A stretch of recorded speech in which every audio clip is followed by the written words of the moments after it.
The views expressed on Science for the People are not necessarily the views of this station, its affiliates, sponsors, or advertisers.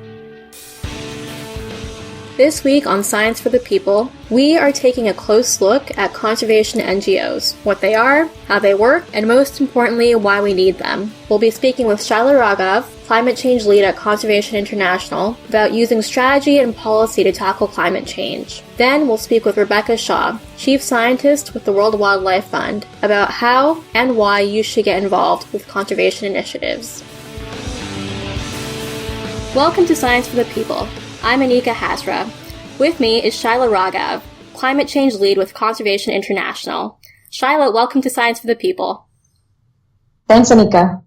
All right, so let's start with getting to know Conservation International as an NGO, a non-governmental organization. So can you tell us a little bit about how CI identifies itself? What is its mission? So Conservation International was started about 30 years ago, and I would say in a nutshell, we work to protect the nature that people need to thrive, and we do that through partnerships, and we work with local communities, with governments, and with businesses to accomplish that mission. Okay, so what makes CI different from other NGOs that deal with, environmental and wildlife conservation, climate change, and other environmental issues? So I would say a couple things distinguish our approach to conservation. The first is that we have a field presence all around the world. So we have about 30 programs that are mostly in the developing world, in places that have high biodiversity richness. So some of our biggest programs are in countries like Indonesia and Brazil. And our approach really is to work with local governments and local communities. And so our offices around the world are mostly comprised of local staff. And our approach is really to work with the local cultures, the local livelihoods, to be able to find a more sustainable way of integrating various sectors.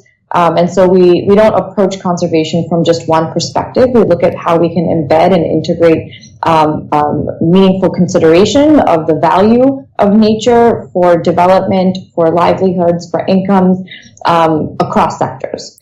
So how does Conservation International go about hiring local staff? Is there some sort of training or educational process that's put in place to make sure these staff members are qualified to work for an NGO?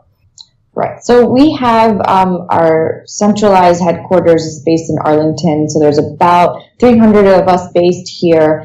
And then the bulk, the rest of our staff, we have almost 1,000 people at CI, are dispersed across our field programs. And they're led by a country director who, in most cases, is from that country. And then, basically depending on the priorities of that country, they then will hire staff that have the requisite skill sets. So it might be, terrestrial protected area management skills, or it could be, a more marine focused program, in which case that they may, hire marine biologists. In some cases, there's policy expertise that's needed for a particular priority or engagement. So it really runs the gamut of different disciplines depending on the local priorities of our offices. Okay. So can you tell me some examples of the kind of programs Conservation International has developed and implemented? So I would say that our legacy really started with an approach and a model of establishing protected areas. And Conservation International has set up more than 1,000 protected areas around the world that are really large in size. And if we added up, it's India, the sizes of India, Indonesia, and Colombia combined. Which is really quite a massive impact that we've been able to have as an institution. And so we do work in establishing protected areas, creating conservation incentives, but we also work on sustainable finance, for example. So we have an entire division that's dedicated to creating innovative instruments to sustain these projects over time, so that they don't crumble after the initial source of grant funding runs out. We have a division that works on corporate partnerships. So we have we've worked with companies like Walmart and with Starbucks for decades to help them to integrate sustainability into their business model and their supply chains. We recently reached the milestone of 100% sustainable coffee with Starbucks, using standards that CI helped Starbucks to develop. We work through coalitions and partnerships with other NGOs and peer organizations. So I would say our approach really is about empowering and working with many different sectors in an interdisciplinary and integrated way, so that we can lead to more sustainable and impactful conservation. Okay, so why are protected areas a priority for Conservation International? Protected areas are a really important tool. I would say that our approach to protected areas isn't simply to set aside or build a fence around an area, or even just seek the implementation of a policy. It really requires a lot of different types of programs to support the local communities that are directly benefiting from the integrity of ecosystems. And so I can give an example. We have some work in the Alto Mayo region of Peru, where it's an established protected area, but we've been able to use carbon credits and the mechanism of REDD+, which is reducing emissions from deforestation and degradation, to help inject an additional source of resources and funding for local communities to get training on agriculture, so that they can increase the yields, increase their incomes, and reduce pressure on encroachment into the protected area. So our approach is really to find ways to identify the places around the world that are the most important for the various services that they provide, whether it's erosion control or flood prevention, pollination, all of the various services that intact ecosystems provide, and then creating an approach and a process and a mechanism that can sustain the protection of those areas while also supporting the local communities and local governance structures. Okay, so it sounds like Conservation International focuses on the needs of people first, so food, livelihoods, fresh water. Why is that? So we are an environmental organization, but I would even argue and say that I see us as a development organization, because people need nature. We rely on nature for our source of water, for providing a whole host of services to us, and the biodiversity helps to make the planet more resilient, ensure that we have stocks of seed, that we have seed dispersers. And so there's a number of services that are provided that we don't necessarily value in a monetary or economic way, but are crucial for our future and for our livelihood. So our approach is really that for the survival of humanity, we need to put an emphasis and a focus on and redefine how we approach development by ensuring that nature is implicit within our definition of development. So do you think we should conserve nature, wildlife, and biodiversity insofar as it serves human needs, or do you think nature deserves to be conserved for the sake of itself? I think that's a really great question. What I would say is that I don't see any distinction between nature and people. I think that we live in an interconnected world, and even though a person may not live directly adjacent to or in nature, quote unquote, there is an inherent link and connection between our species and every other species out there. So having a more resilient and robust richness of species and biodiversity helps all people, whether it be through ensuring more genetic diversity that helps our planet respond to climate shocks, or it's the pollination services. I think however far removed nature may seem from us, I think that there's an inherent and direct connection between all forms of nature and human beings. So I think if we are saving nature, but with the intention of it being for the inherent value of nature, we are also, in effect, helping humanity as well. So how would you compare Conservation International to the work of other large environmentally focused NGOs? How does Conservation International complement the work of other NGOs like WWF, the Nature Conservancy, or the Wildlife Conservation Society? Yeah, I think that our mission is so ambitious that we can't do it alone. Mm-hmm. But each big NGO has its own niche, its own expertise, its own approach, networks, contacts, partnerships that are distinct and unique, and draw upon the experience of each distinct organization. For Conservation International, I think our presence, our model of partnership and grant making distinguishes us and gives us the opportunity to work, to have the flexibility to work differently than other large NGOs might.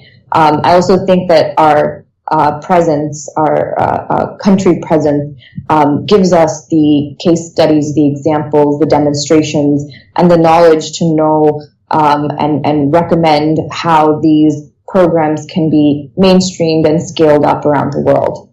Okay. So I'm sure Conservation International has its own unique set of benefits and issues that come with being a large NGO. But you've actually worked with smaller NGOs in the past. So could you describe from your perspective how a larger NGO functions differently from a smaller one?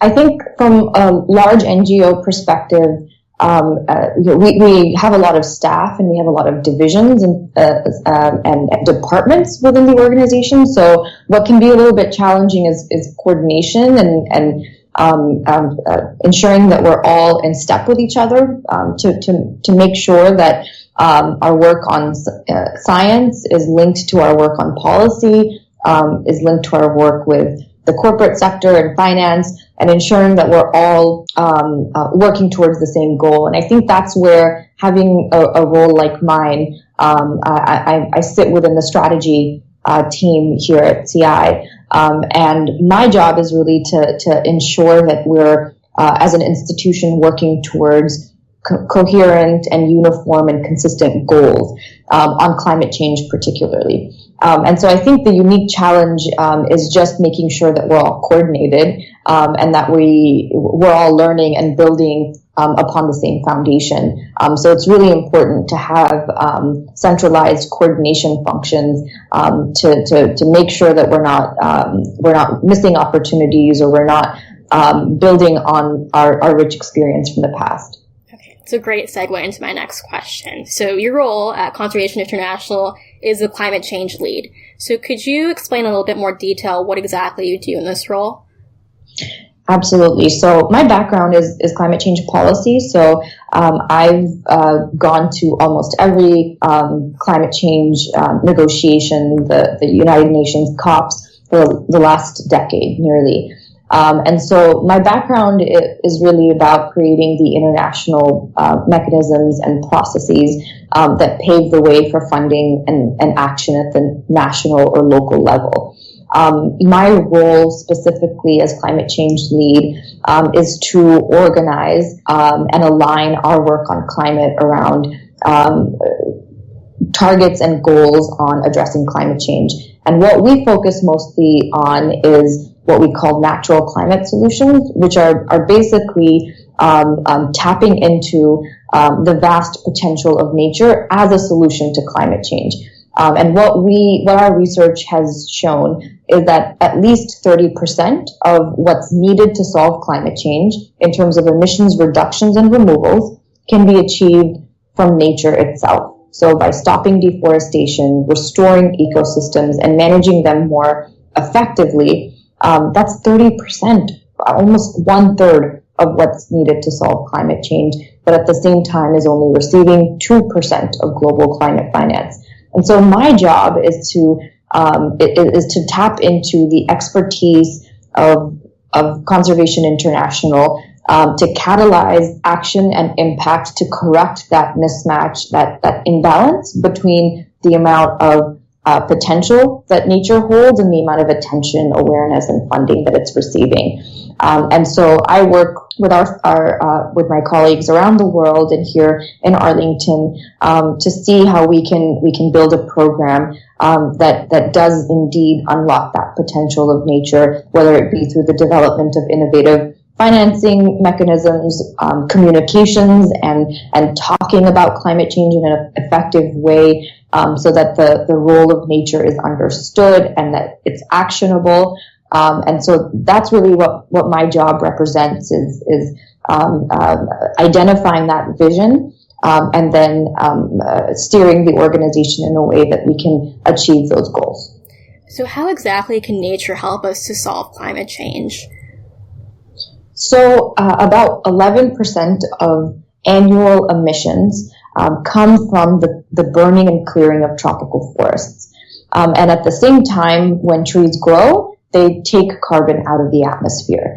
And so if you add up the potential of first stopping deforestation, so stopping the loss of carbon-rich ecosystems, because trees, their trunks, their leaves, and the soil store vast amounts of carbon. And particularly coastal forests like mangroves can store carbon up to 10 or 15 meters below ground.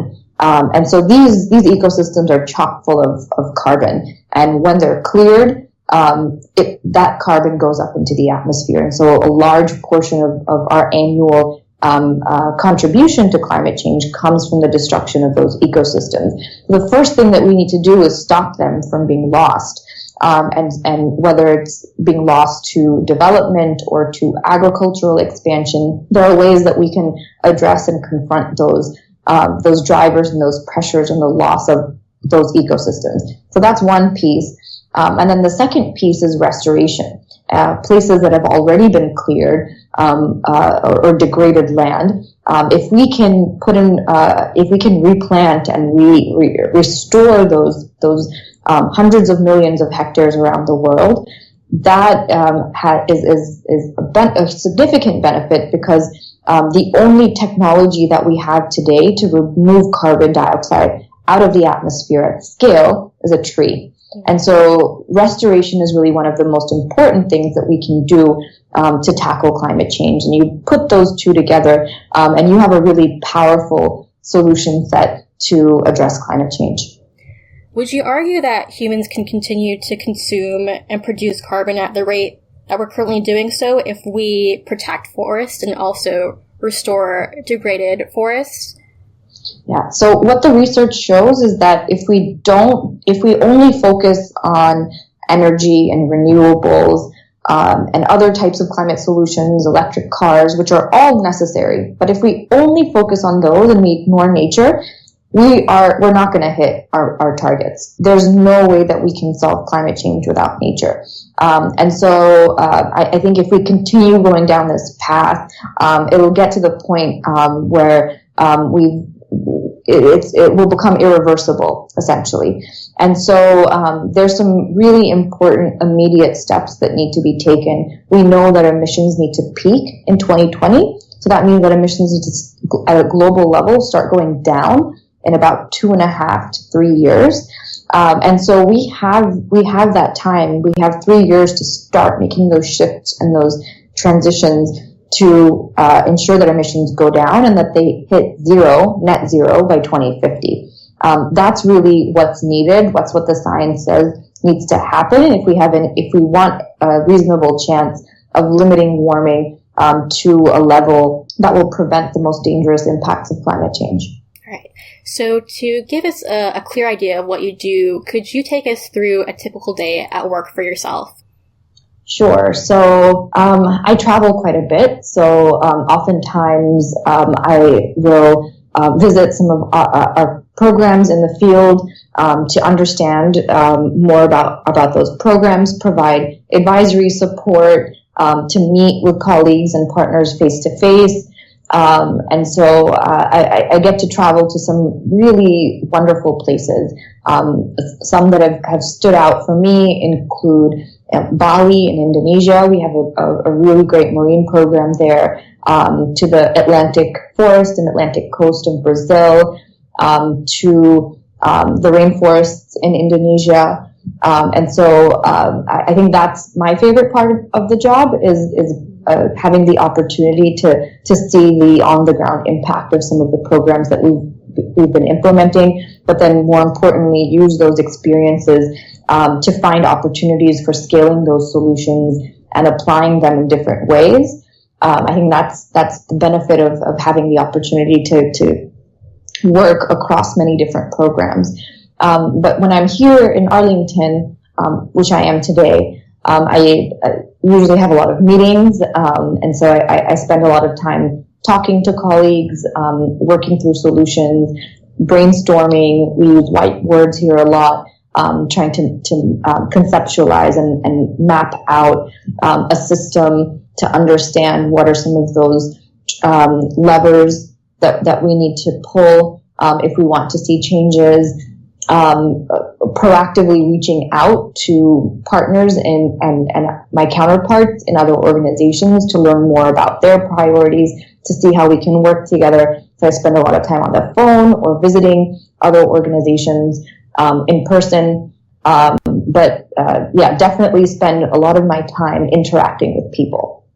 Okay, so it sounds like your job deals most directly with policy. Do you deal directly with science in any portion or capacity, or is there someone else on your team who is the climate change lead scientist? How is science involved in Conservation International's approach to climate change?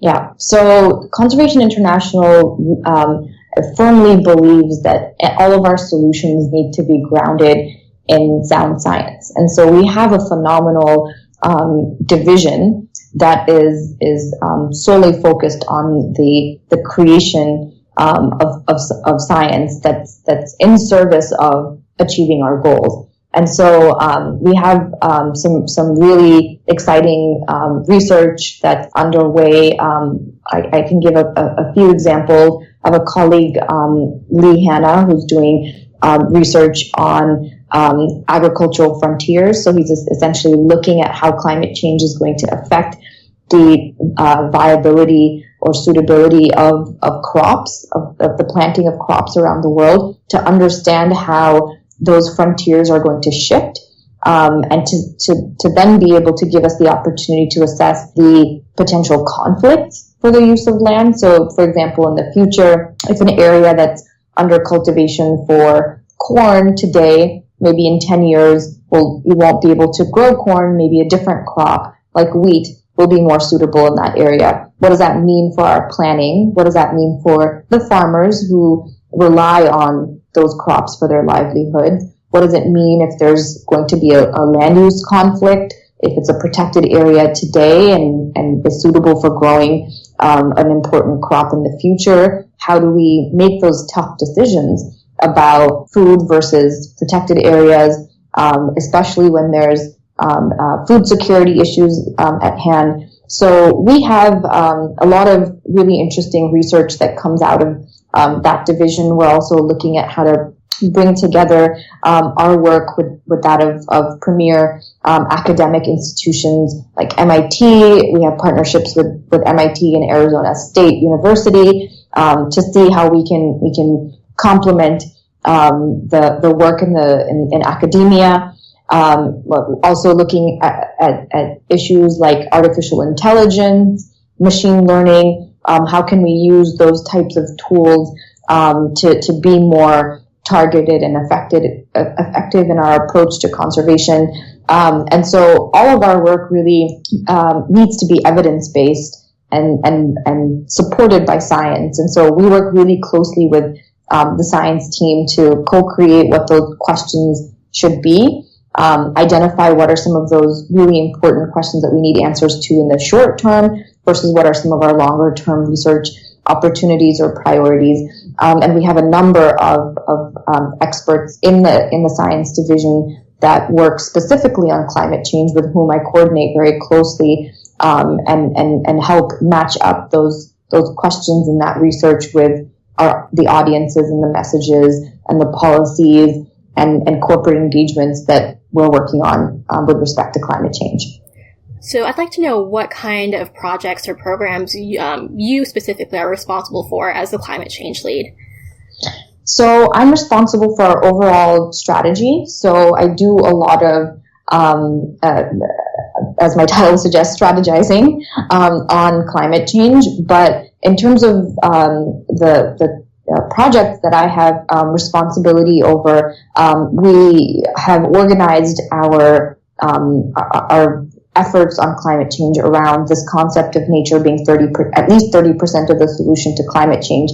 And we're working on building a broader campaign and collaboration with other organizations to elevate the role of nature as a climate solution. So I do a lot of speaking. I'm doing a lot of partnership and relationship building with other organizations to see how we can align our messages.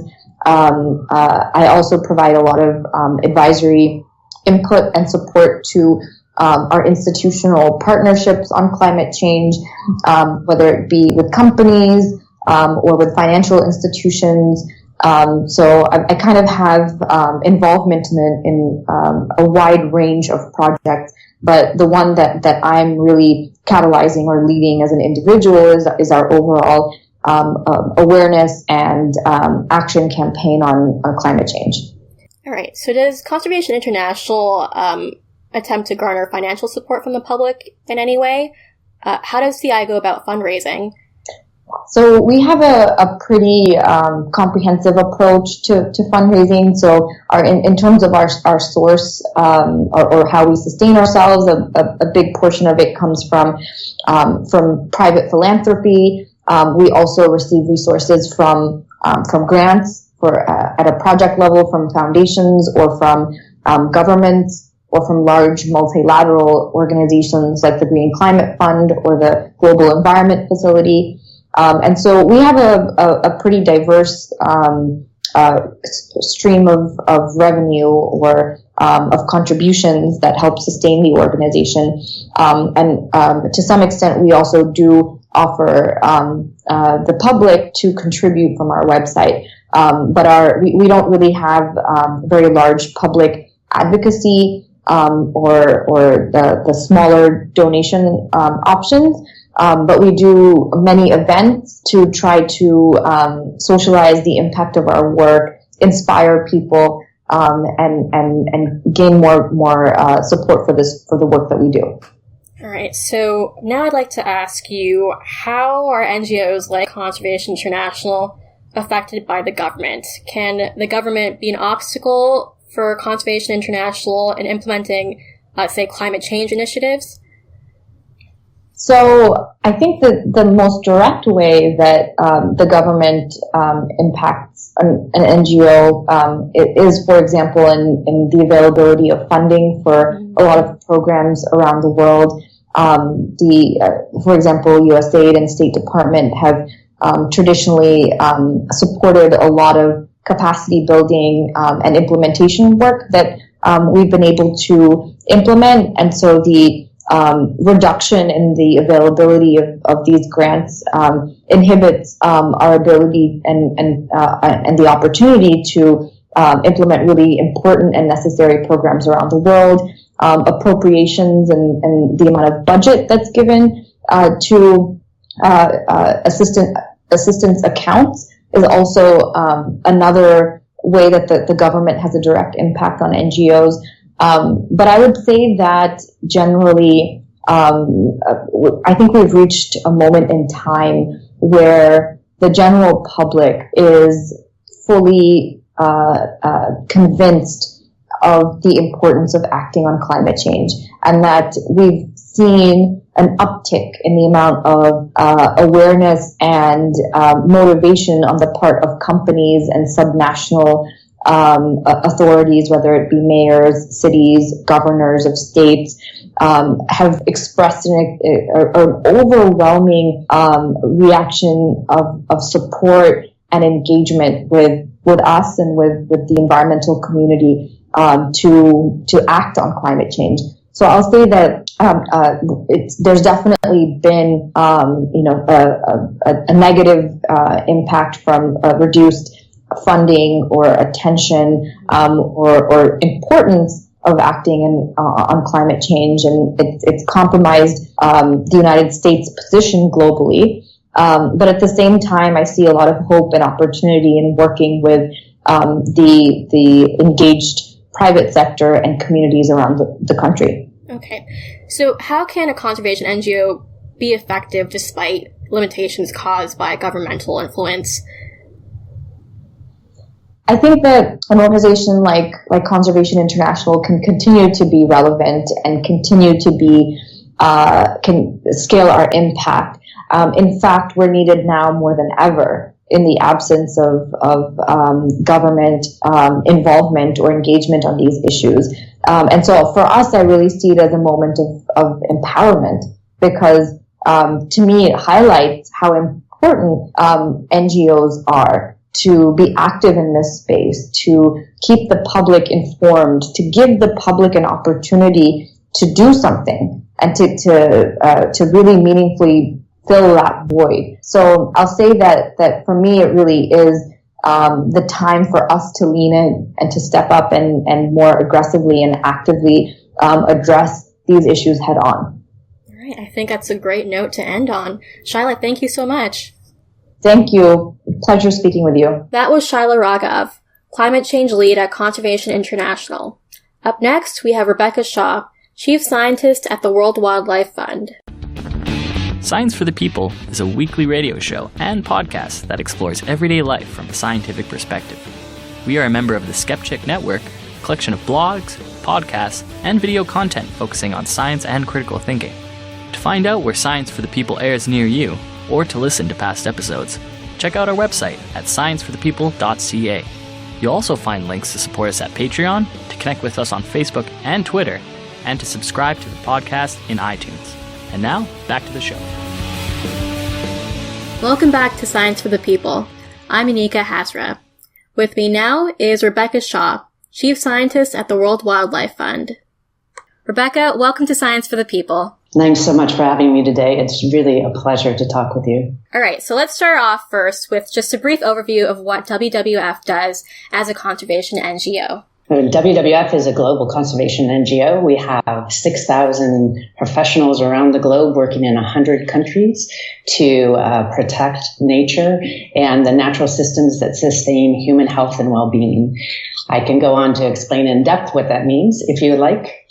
Sure, let's hear about the mission. WWF's mission is to stop the degradation of the planet's natural environment and to build a future in which humans live in harmony with nature, a future in which we are sustaining nature in a way that sustains us. So we do that by focusing on the world of biodiversity. Biodiversity is a fancy word, but it actually just means all the diversity of habitats and birds and animals and natural resources that we depend on: clean air, clean water, and of course a clean ocean.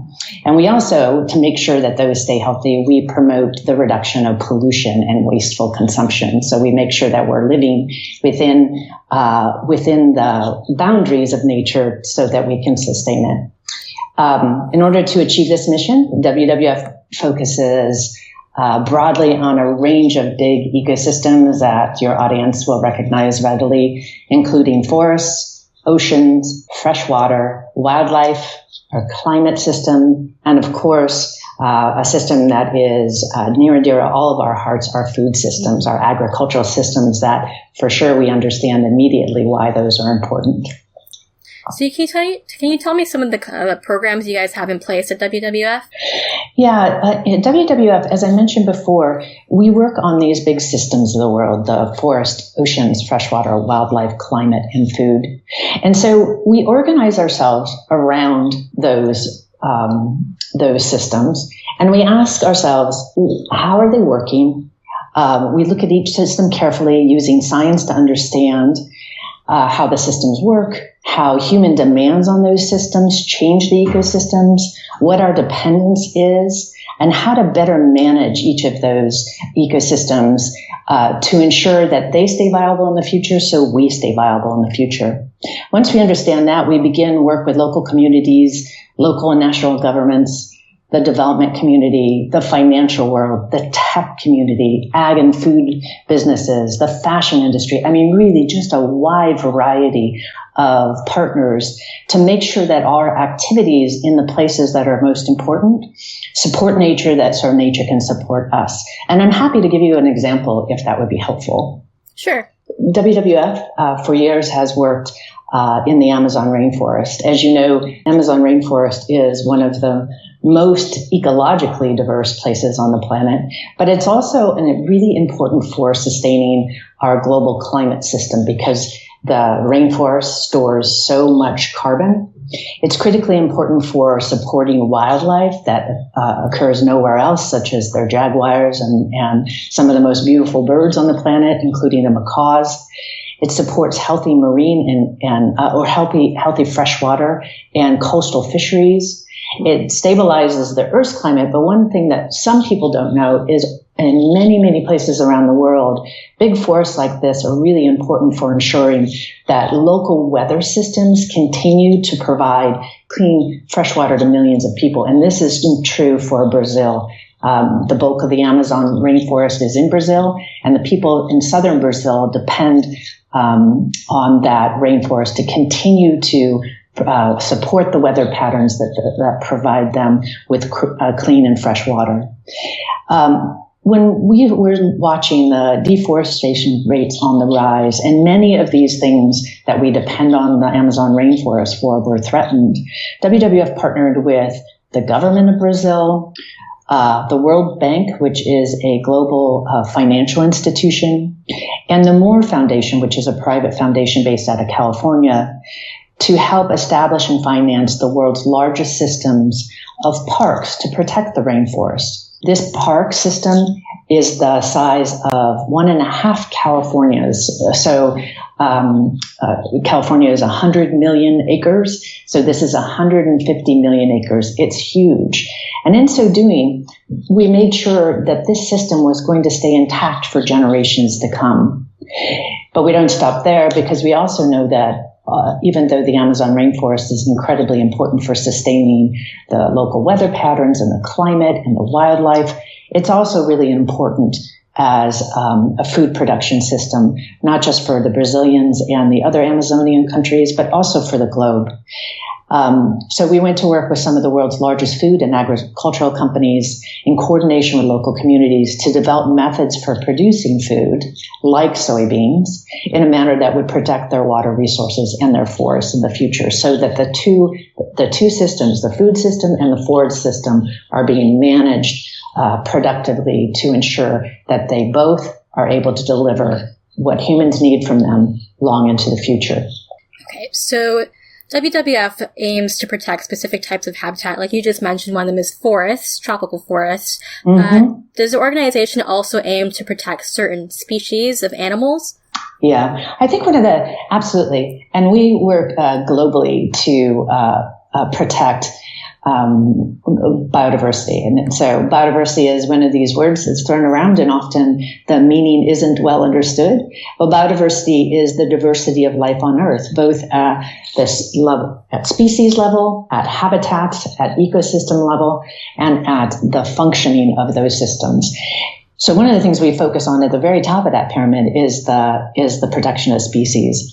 Ecological systems, as you probably know, are intricate, and the different elements and the different species depend on one another for support of that system. So we believe that wildlife in many of these places are important to protect, not just so that we can see them into the future, but also because they are an intricate part of the food web that sustains ecosystems, clean water, clean air, so that when we think about protecting elephants in Africa, when we think about protecting tigers in Asia, we're not just protecting those species, but we're also protecting the habitats that provide a home for them to live, and they provide other important services to humans.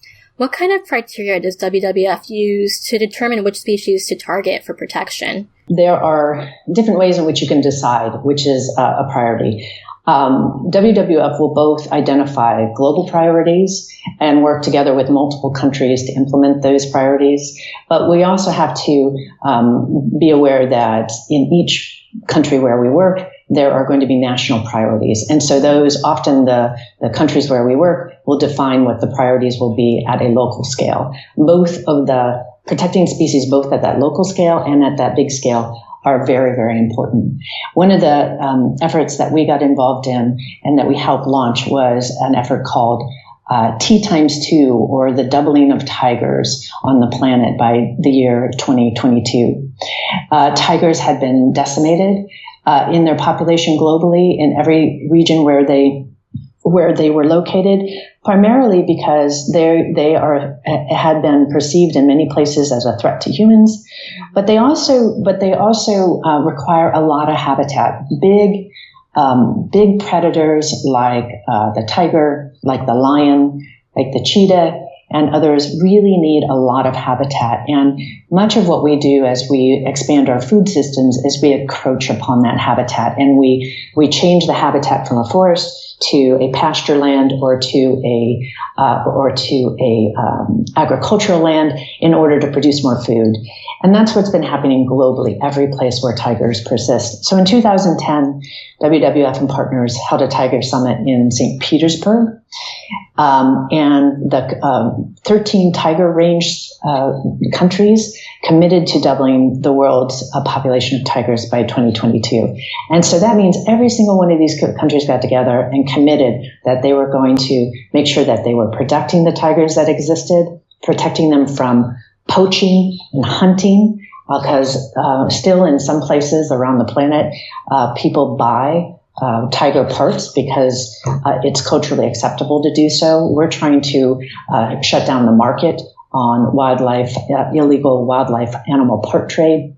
And the other thing is that the countries of the world are also doing everything they can to expand the habitat to allow tigers to live, to expand the habitat where they breed, to expand the habitat where they roam, and to put in place protections to make sure that they stay safe and that humans stay safe in existence with these tigers. So the training and the working with local communities to make sure that they can protect themselves while they support the conservation of tigers is really important. We're doing the same in Africa with African elephants, with rhinos in Africa, and many other species across the globe. So how can we go about finding a balance between species protection and habitat protection and also agriculture? So how can we balance setting aside habitat for endangered species such as tigers and also setting aside habitat for food production? Yeah, I think one of the things, that is a great question, a really great question. And it's one of the most urgent questions of our generation, for sure. I think one of the things that's hard to understand is that WWF works on species protection and food production because the two are inextricably linked. As our demands on the food system and as our population grows and we need more and more food to feed that population, we need to figure out ways to produce more and more food. What we're trying to do at WWF is to figure out how you produce more and more food to feed the population while maintaining that habitat. And it can't be done like it's been done in the past. So in the past, when we wanted more food, we just knocked down more forests and then put in more cropland. At this time, what we really need to focus on, and this is why we focus so closely and partner with agricultural companies and food companies, is we need to figure out how to produce more food on the cropland we already have so we can intensify production where we are already growing food, so we can protect the forest and the animal habitat that persists today. It won't be sustainable reasonable in the future for us to continue to knock down forests and to convert habitat to make more food. We need to be smarter about how we do it in the future. And there are lots of ways to do that. One of the key choices that I have made in my life to make sure that we can do that is not only to work on these issues as the chief scientist at WWF, but is also to understand that what I eat on a daily basis and the choices I make really matter to the future for my son. So I choose to eat less meat because I think lots of people know this, but others don't, that it takes a lot of food to produce a little bit of meat. And so if you can just eat the vegetables and eat the food as the primary source and not the beef, actually you can produce a lot more food for a lot more people on the globe.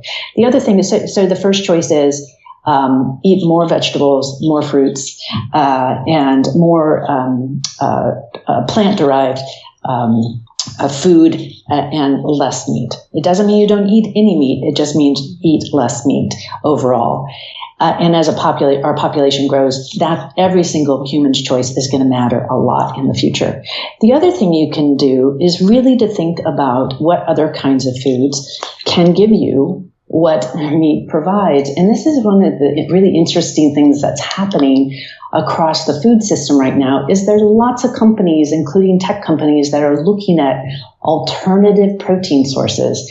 Are there plant-based protein sources where you can make a hot dog or a hamburger that tastes like beef or tastes like meat, but it's not beef, that has less impact on the planet?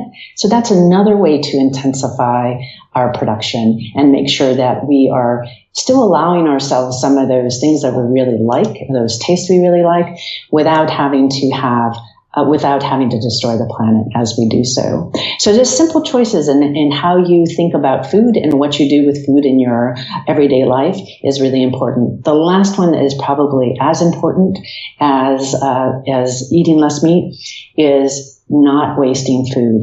So 40% of all food that is produced on this planet is wasted. That means that we have 40% of the agricultural land that is used to produce food inefficiently. So we're wasting that much. So we could intensify our food production on the existing cropland and not waste food and lower our meat consumption. And we would be able to save room for the world's wildlife, like tigers, like elephants, like the rhinos, and like the snow leopard. Well said. So WWF is one of the most well-known conservation NGOs out there. So how does the organization go about attracting public attention and support? So WWF understands across the globe how important people are to the change that we're seeking. People are at the center of creating the change. Communities across the world are at the center of making the change. And if they don't understand it, they don't believe it, they're not going to create the change. And so it's really important, and we understand this globally in all 100 countries where we work, that we're connecting to communities and we're connecting to the citizens of the globe in ways that connect with the way they understand their environment. So in the U.S., we do this in a variety of different ways, via stories that matter in the media, like illegal wildlife trade, climate change, whether or not there is clean, fresh water for different communities to drink. We do this through social media platforms, Facebook, Twitter, and Instagram, because so many people are consuming information on those platforms now. And then we do them through monumental environmental events, such as Earth Hour, or climate change conferences like November's COP23, and through our website at worldwildlife.org. We also have a magazine that's available to members called World Wildlife that explains a lot of our work. And we also do public campaigns around some of our biggest efforts to either stop illegal fishing, stop illegal wildlife trade, or to limit carbon pollution to stop climate change. So there's lots of ways in which we work both at the community level and within the media to help people connect with our issues so that they can become a part of the change. There's one initiative in particular that I'd like to ask you about. It's called Natural Habitat Adventures. So this is basically a form of ecotourism that's hosted by WWF. So could you explain what this is in a little more detail and how it works? Yeah. Natural Habitat Adventures has been WWF's official travel partner since 2003. Through this, we have hundreds of trips around the globe throughout Africa, Asia, Arctic, Pacific, and in North and South America.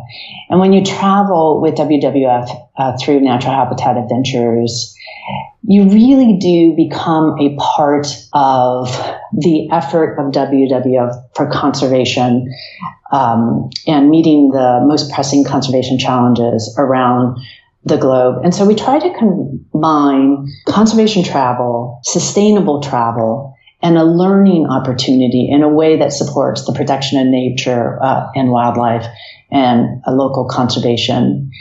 The money that is the tourism dollars help to actually they go back into our working communities and to help us protect nature, and it helps really. It's one of our most powerful outreach tools for people who want to travel and want to travel sustainably.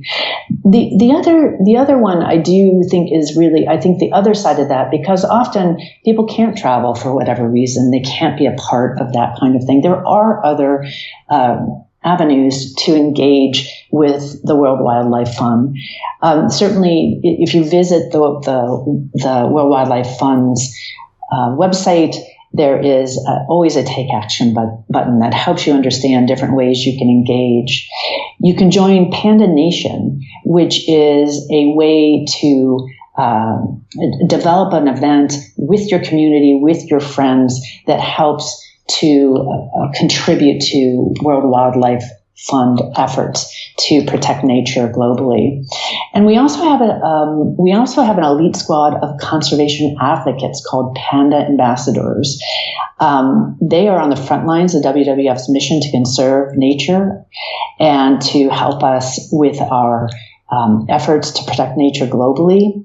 And they work with their communities at crucial and high-level moments of action. So they engage through social media and with their networks on social media to activate their communities to help us achieve some of our campaign goals. And so all of those ways are ways in which you can engage and actively be a part of the solution that matters to your future.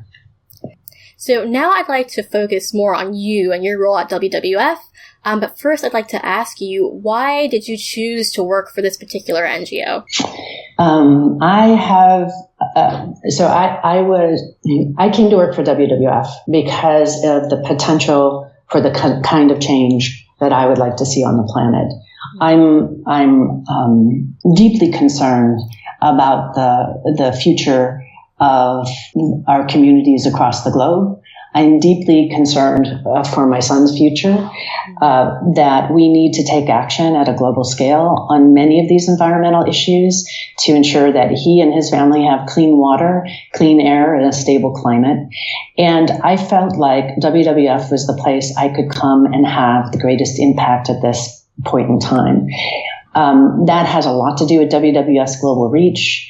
My deeply held value that you need to work with communities and work within communities for change, and WWF is grounded in communities across the globe, and that you need to do things you need to activate people to be engaged in ways that are socially and culturally responsible to how they view the planet. And it's through that understanding that you can really create create change. So WWF is the right institution for me at the right time to be able to bring sophisticated science, both in natural sciences and our understanding of tigers and lions, and also the sophisticated social sciences and technological sciences, and combine those sciences in a way that help us work with partners better to achieve conservation in the future. And what exactly do you do as chief scientist at WWF? I'm responsible for overseeing our global lead science team, which has social scientists, natural scientists, data scientists, and technologists, and food scientists, and overseeing them to help develop our global strategies that connect with our local community work in a way that creates change. And what we also have to do is design the measurement system to make sure that we know we're having the change we seek. We're not just engaging in activities across the globe. We actually know when we engage that they're impactful. And if they're not impactful, it's my job to measure how they are succeeding and failing and help the conservation practitioners actually realign our strategies so that we can be more impactful. It's understanding how the system works. You need science for that. You need science for the development of how you're going to actually work to create a change. And then you need measurement to know whether you're actually creating the change you intend. What does it take for someone to land a leadership position like yours at a conservation NGO? What kind of expertise and experience does one need to have? One of the things I think is most critical is just full-on passion for the work that you do. I think because it's that passion that drives you to get up every day, to seek more and more information, to seek out more and more people to help you to find solutions. I will tell you, when I was in graduate school, when I was an undergraduate, I could not have charted a course explicitly to this job. I was in a field, I worked on the impacts of climate change, on ecosystems for my graduate degree. And that was at a time when climate change was just beginning to be an issue in the early 90s. But it certainly wasn't mainstream, and it certainly was it was an obscure idea for most people at that time. And most conservation organizations and most environmental organizations were not addressing it. If I had wanted to chart a course to my job today, it would have been a fool's decision to choose climate change because no conservation organizations were working on the issue. It turns out to be one of the biggest issues that facing conservation today. I suspected that, but I was really working to be a better scientist, to better understand the systems, and to really be able to understand the impacts globally. Once it became because of the work of many of my colleagues, became a much bigger issue, then my skill sets became in demand. But I tell you, every step of the way, every job I've had, I've loved, I felt like I've had impact, and I felt like it was because I was doing what I loved to do, and because I was doing what I loved to do, I was good at it. And I think that that's the main message, is that it's really hard because of how fast the world is changing to chart a course to a position like this. But if you wake up every morning absolutely loving what you do, it's really possible to get the next magical position in the future that you can't even dream of yet today. Yeah. All right, Rebecca, thank you so much. Yeah, thank you so much. And thank you so much for taking the time to talk with me today. If you want to learn more about Shyla Raghav or Rebecca Shaw, you can check out their links and social media on our website at www.scienceforthepeople.ca. Thanks for listening. We'll see you next week on Science for the People. Science for the People is produced by Rochelle Saunders and edited by Ryan Bromsgrove. Helen Quivalon is our publishing liaison. We get research help from Josh Witten and consulting support from Desiree Schell. Our frequently seen guest hosts are Marion Kilgour, Anika Hazra, and Jessica Yaros. Our theme song is called Binary Consequence, and it was written and recorded by Fractal Pattern. Science for the People is entirely listener-supported. You can find us on Patreon, where you can support us with monthly donations in any amount, or you can send us a one-time donation in any amount via the donate page of our website. Science for the People is created in partnership with the Skepchick Network, a collection of blogs, podcasts, and video content focusing on the intersection of science, popular culture, politics, and social justice. You can find out more about Skepchick at skepchick.org. The show is hosted by science news writer Bethany Brookshire and me, Rochelle Saunders.